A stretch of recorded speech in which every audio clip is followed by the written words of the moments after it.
Olá, nós somos a editora Caminho Luminoso e você está ouvindo uma de nossas narrações. Nós somos uma editora marxista-leninista maoísta e, caso você se interesse, considere olhar o nosso Instagram e adquirir nossos livros. Esperamos que você aproveite o vídeo. Texto disponível em nosso Medium. Os sucessos da China socialista.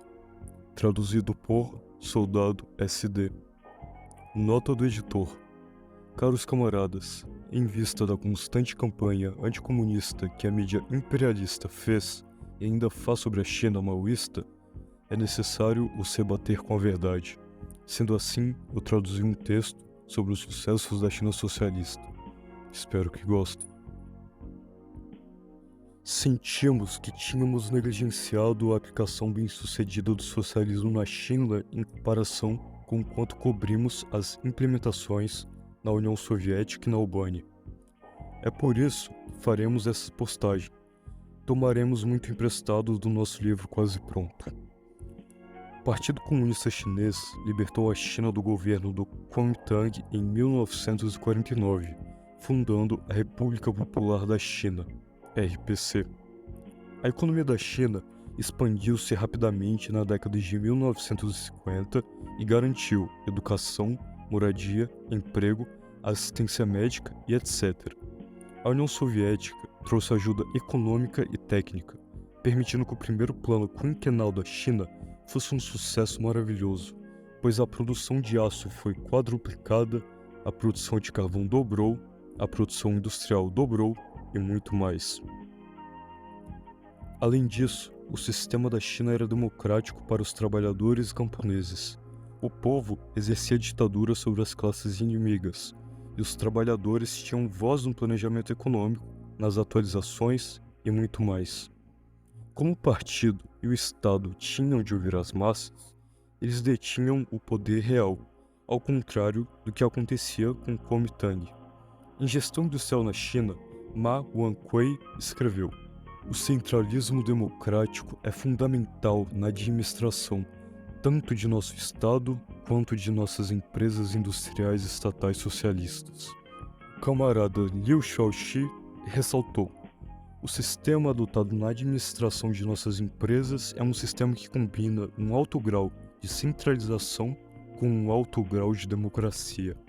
Todas as empresas devem obedecer à liderança e ao planejamento unificado do partido e do Estado, e, observando uma rigorosa disciplina de trabalho, garantir a unidade de vontade e ação entre as massas. Ao mesmo tempo, eles devem colocar em ação a iniciativa e a criatividade dos trabalhadores, desenvolver o papel de supervisão das massas e fazer com que participem da administração das suas empresas. Toda a gestão em nossas empresas deve estar em conformidade com o espírito do centralismo democrático. Isso é totalmente adequado à natureza socialista de nossas empresas industriais e às demandas objetivas da produção industrial moderna. Tanto a natureza da propriedade das empresas por todo o povo, quanto a natureza altamente socializada da produção industrial moderna exigem uma liderança altamente centralizada e unificada. Se isso não ocorrer, a produção socializada não poderá ser realizada de forma normal.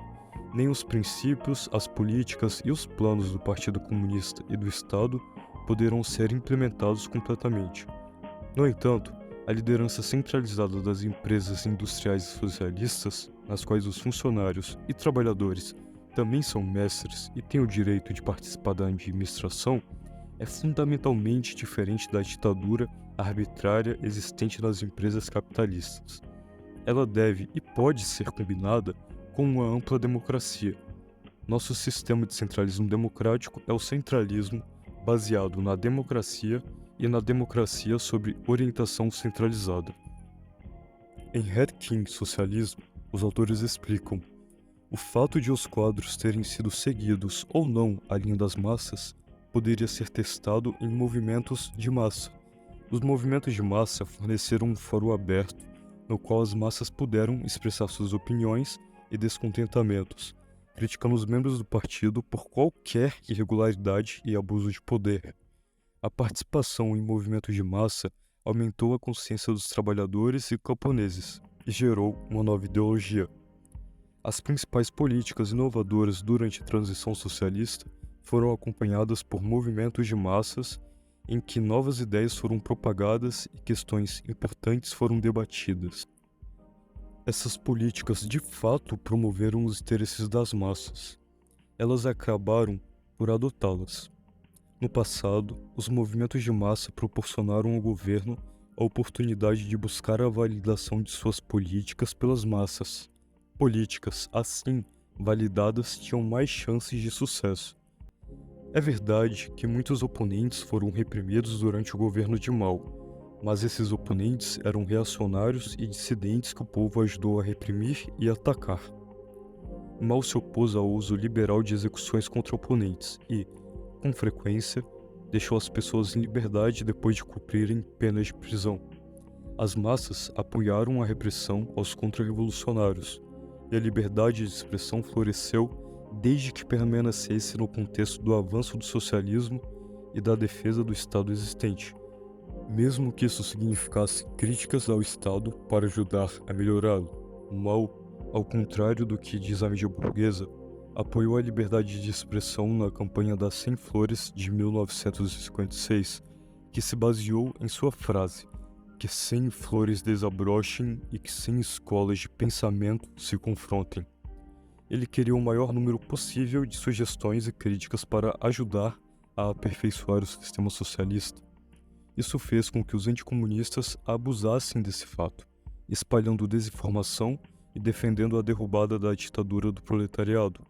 Dentro do Partido Comunista, os capitalistas de vanguarda, como Deng Xiaoping, condenaram a campanha das 100 Flores por esse motivo, de modo que surgiu a campanha antidireitista, liderada por Deng. Embora Mao tenha confirmado que o povo provavelmente condenaria a ideologia reacionária, ele não acreditou que muitas pessoas fossem de fato reacionários. Deng, por outro lado, permitiu que centenas de milhares fossem perseguidos, apesar de não serem necessariamente direitistas. Esse foi um dos primeiros exemplos da linha de luta da China que continuou até a morte de Mao e até um pouco depois disso. Sila de Choppers e Snake Spirits esclarecem esse fato. Como parte de um esforço para agitar as coisas antes que esse tipo de pensamento se solidificasse na cultura do partido, em 1956, Mao lançou um movimento chamado Deixe 100 Flores florescerem e 100 escolas de pensamento se enfrentarem. A ideia era criar o pensamento crítico e as novas ideias nas artes e na cultura, e na ciência e tecnologia. A campanha das Flores, como ficou conhecido, deu início a uma enxurrada de documentos e artigos escritos sobre o que estava acontecendo na China e para onde ela deveria ir como país. Entre os escritores havia pessoas, em sua maioria intelectual, que atacaram o partido e pediram que ele renunciasse. Seu apelo era por um sistema bipartidário e, como o Partido Comunista já estava no poder há 6 anos, era hora de se afastar e deixar que outras pessoas assumissem o poder.